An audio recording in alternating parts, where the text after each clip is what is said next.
পরিবারের জন্য সময় দেই। চাকরি, ব্যবসার জন্য সবচেয়ে বেশি সময় দেই। সামাজিকতা রক্ষা করার সময় আছে।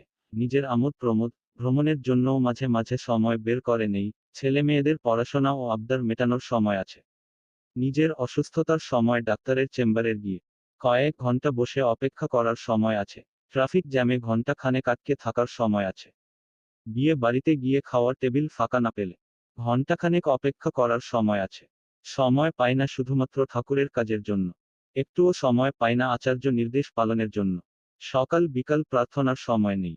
অনেকের তো আবার ইষ্টভৃতি করার পর্যন্ত সময় নেই।